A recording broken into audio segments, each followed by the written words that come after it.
আমি আমি আমার নিজের পক্ষ থেকে আপনাকে অভিনন্দন জানাচ্ছি। পাশাপাশি সুপ্রিম কোর্ট বার অ্যাসোসিয়েশনের সভাপতি হিসাবে আপনাকে অভিনন্দন জানাচ্ছি। সারা বাংলাদেশ সংগঠন বাংলার বার কাউন্সিলের নির্বাচিত সদস্য হিসাবেও আপনাকে অভিনন্দন জানাচ্ছি। আমি আশা করি আপনার আইন পেশায় যে অভিজ্ঞতা, আর এটা আইনসভা আইন পেশায় যে অভিজ্ঞতা, সব কিছু মিলেই সংবিধানের উপর আপনার দখল, আপনি ইনশাল্লাহ আমরা আশা করি আপনি নিরপেক্ষভাবে এবং সংসদ পরিচালনা করবেন, সংসদকে আরও উচ্চ স্থানে নিয়ে যাবেন।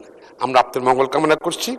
পাশাপাশি মাননীয় স্পিকার, এটা আইনসভা, এখানে যা সবাই তো এখানে আছেন, কিন্তু যারা আমরা ফুল টাইম প্র্যাকটিশনার, আমি হাইলি প্রফেশনাল মানুষ, আমরা আমাদেরকে যদি একটু বেশি সময় দেন, যারা হাইলি প্রফেশনাল, অনেক কাছে অ্যাডভোকেট আছে, ব্যারিস্টার আছে, কোর্টে যায় না।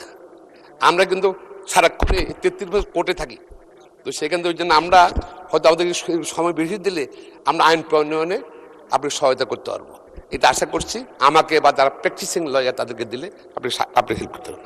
আমি যে পয়েন্টে আমি আসছি, মাননীয় সংসদ সদস্য হাসান আবদুল্লাহ সাহেব যে কথা বললেন, পরবর্তী পর্যায়ে আবার বাস হলো আমাদের মাননীয় চিফ হুইপের সঙ্গে মাননীয় সদস্য হাসান আবদুল্লার সাথে। না, কোনো বাহাস হয়নি, উনি বলেছেন আর উনিও বলেছেন, বাহাস হয়নি। ধন্যবাদ। কথা হচ্ছে প্রায় 20 মিনিট উনারা কথা বললেন। আমাদের আজকে যে তার আগে প্রশ্ন 3 নম্বরটা ছিল, সেটা কিন্তু এই ব্যাপারে ছিল। সেটা যদি আছে তার কাছে প্রশ্ন আজকে উত্থাপিত হতো, যদি মাননীয় মন্ত্রী উত্তর দিতেন বা আমি যেটা প্রশ্ন করতে পারতাম, তাহলে আরও আমার মনে হয় যে এই সমস্যাগুলো যে ফেস করছি আমরা, যেটা ধরেন আজকে অনেক জায়গায় মোফ সৃষ্টি হচ্ছে, একজনের সম্মান নষ্ট হচ্ছে, বিশেষ করে নারীরা বেশি ক্ষতিগ্রস্ত হচ্ছে, প্লাস পুরুষরাও ক্ষতিগ্রস্ত হচ্ছে, সবাই এই যে সম্মানহানি হচ্ছে। আমার মনে হয় এবার সরকার এই যে আপনার আইন করেছে, সামাজিক যোগাযোগ মাধ্যম দরকার, প্রয়োজন, এটা নিয়ন্ত্রণ করার জন্য সরকারের দায়িত্ব। আমি মনে করি এই ব্যাপারে সরকার ব্যবস্থা নেবেন, এবং পাশাপাশি আমাদের এই প্রশ্নকারী যদি উত্থাপনের সুযোগ দেন, সম্মত দিচ্ছে নেই, আমরা তো জনপ্রতিনিধি, আমাদের যদি প্রশ্নগুলো যদি উত্থাপিত হলো, তাহলে বলতে বলার সুযোগ তো পেলাম না।